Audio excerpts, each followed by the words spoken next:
What seems tiny in your hands can turn into overflow in God's. Moving forward with the Dekker team. Moving forward together with the Dekker team. We are delighted to welcome you to another episode of Life's Inside Track. And I'm Yetta Dekker. And I'm Ken Dekker. And it's where we get to share thoughts, tips, tools, tactics, and truths that we all need, we all deserve.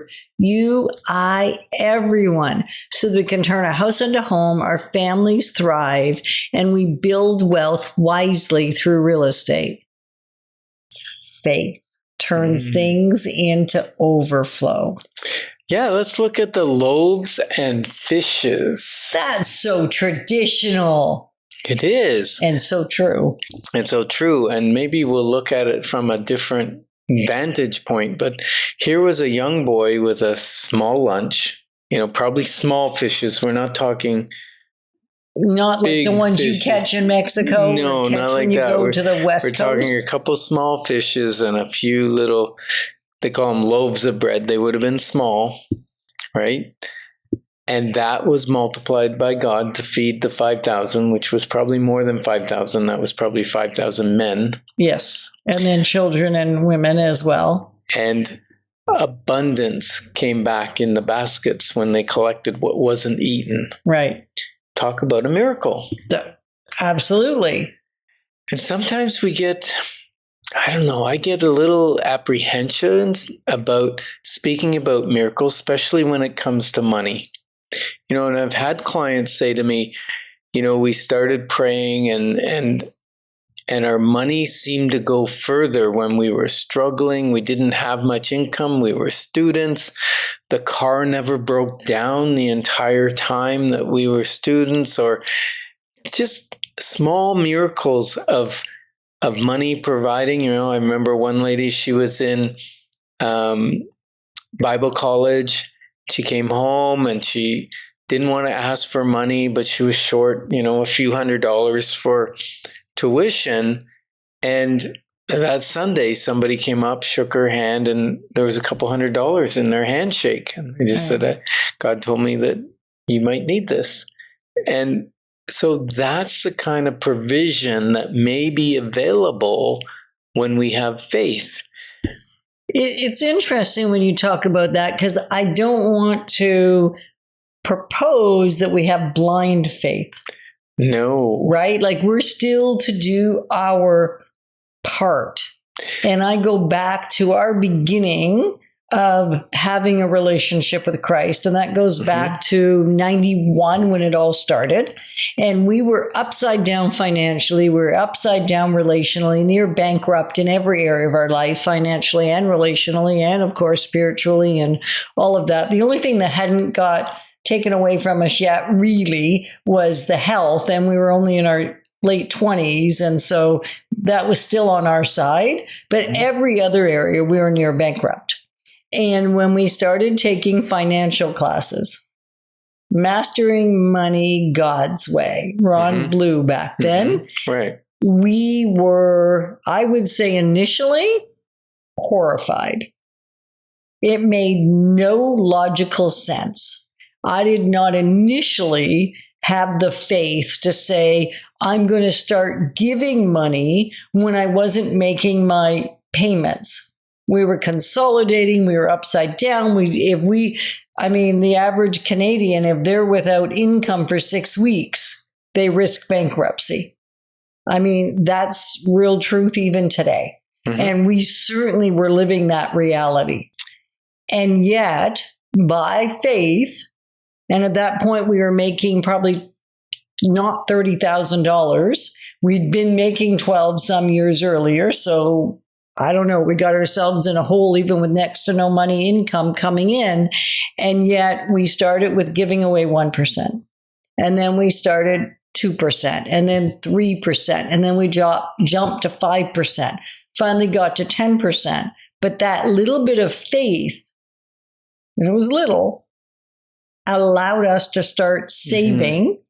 And then eventually we went from being what I'm going to say the bottom 10% of net worth, because we were negative net worth when we started the journey in faith, to now the top 2% in Canada.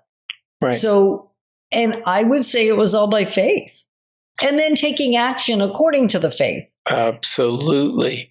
And it was interesting because it took that first giving money away, So hard. which then gave us the ability to save, the discipline to save money and spend less than we earned. For the first time in our lives. That was really a big turning point for us. And then things happened, like we started making more money. And I think we also started spending less money on going out. And we were, it was just a lifestyle change. We started having potlucks with people and different things. So we still got our fulfillment of social and going out and eating different foods and that kind of stuff, but we weren't spending the same kind of money. And I don't remember whether things didn't break down or whatever. There just seemed to be enough money. It started to turn the tables. Mm-hmm. And, one of the things, when you look at that story of the young boy who offered up his lunch and fed the thousands, right? Jesus blessed it. God multiplied it. It's in John 6:9-13 if you want to read it. But it took the faith of a young boy to give his lunch away, to give up control of his lunch, and probably not just his lunch. Many of those people traveled a long distance to get there, so that was probably the only food between him and might have been the next day or 2 days travel, who knows? But he gave it up in faith. And can you do that? I think that's the question we're asking in this segment is, do you have the faith to, if directed by God, give up the little you have or trust him with it so that he can turn it into overflow? Yeah, and we're not talking recklessly. We're talking with wisdom. It's, one of the things I was taught was if I have my hand tight on what I have, then I can't open it up to receive more. I have to hold on to what I have loosely. And if God takes it away, then God takes it away, right? It's as soon as I attempt to hang on to it tightly, and that's when I lose my faith. And that's when I really am working out of fear as opposed to faith, right? Yeah, absolutely. So just really, if you can, relate to our story. Your story won't be the same, but think about it from your vantage point. What story do you have where you can see the evidence of your faith lived out?